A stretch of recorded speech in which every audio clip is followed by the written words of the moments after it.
Assalamualaikum warahmatullahi wabarakatuh. Saya Ahmad Fikri ingin mempresentasikan tugas 3. Jadi pada tugas tersebut terdapat beberapa pertanyaan. Pertanyaan yang pertama adalah apa itu automate online proctoring. Jadi itu adalah pengawasan ujian online secara otomatis. Adalah teknologi yang berbasis kecerdasan buatan atau AI yang digunakan untuk mengawasi mahasiswa secara digital selama ujian jarak jauh berlangsung. Jadi ketika ada ujian online, sistem ini bisa digunakan. Sistem ini menggantikan peran pengawas secara langsung atau peran pengawas manusia secara fisik dengan menggunakan algoritma pintar untuk mendeteksi indikasi kecurangan yang ada. Pertanyaan selanjutnya, bagaimana sistem tersebut bekerja? Jadi sistem ini bekerja dengan memanfaatkan perangkat keras pada komputer mahasiswa seperti kamera web ataupun mikrofon ataupun sistem operasi yang dipadukan dengan algoritma AI. Kurang lebihnya proses umumnya yang pertama sebelum ujian atau autentikasi identitas. Jadi saya pernah menemukan hal ini ketika teman saya itu ujian PPG. Jadi ketika ujian PPG belum dimulai, mereka diminta beberapa syarat gitu ya. Salah satunya adalah menunjukkan kartu identitas, boleh KTM ataupun KTP gitu ya, menunjukkan ke kamera. Selanjutnya melakukan pemindaian wajah, jadi wajahnya direkam agar tidak ada kecurangan-kecurangan, entah nanti di pertengahan diganti orang dan lain sebagainya. Selanjutnya melakukan room scan. Jadi saya juga melihat hal ini. Jadi teman saya itu memutar kamera kurang lebihnya 360 derajat, memastikan sekeliling ruangan ini tidak ada hal yang mencurigakan atau terdeteksi kecurangan-kecurangan. Selanjutnya, ketika selama ujian, jadi yang tadi sebelum ujian, yang ini pengawasan real time-nya. Pengawasan real time-nya kurang lebihnya ada deteksi gerakan, deteksi wajah, itu bisa dari kamera memastikan bahwa orang tersebut benar-benar dari awal hingga akhir tetap orang tersebut atau mahasiswa tersebut yang mengerjakan, tidak ada pergantian orang dan lain sebagainya.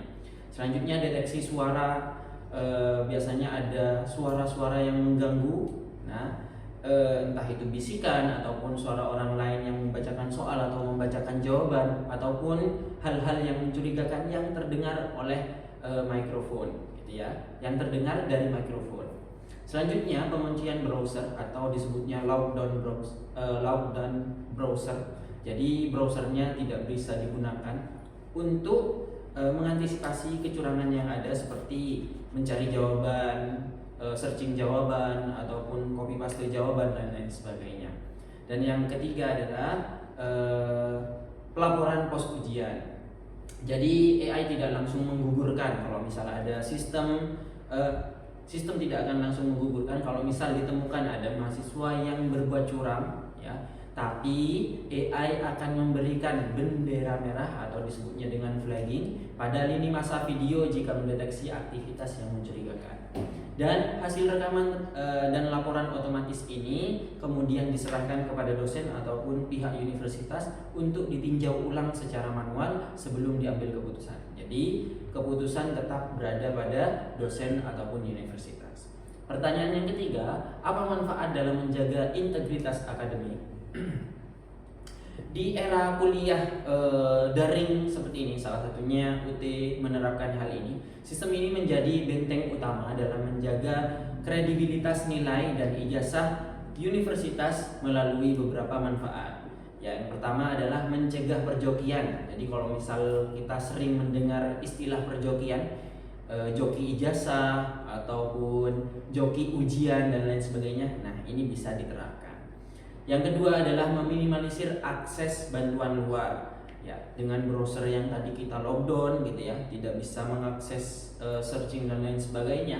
Nah, itu meminimalisir terjadinya kecurangan gitu ya. Yang ketiga, menciptakan keadilan. Sistem ini memastikan semua mahasiswa berkompetisi secara jujur, tidak ada yang curang.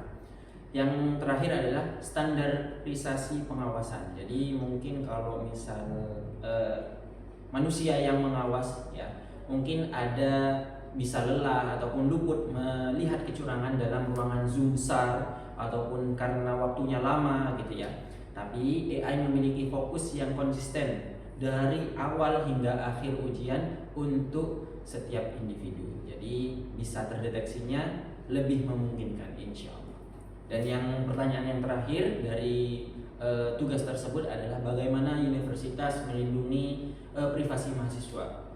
Karena sistem ini melakukan atau menggunakan rekaman video, suara, dan data personal, masalah privasi mungkin seringkali menjadi pertanyaan atau menjadi perhatian utama. Universitas yang bertanggung jawab biasanya menerapkan kebijakan yang sangat ketat untuk melindungi mahasiswanya.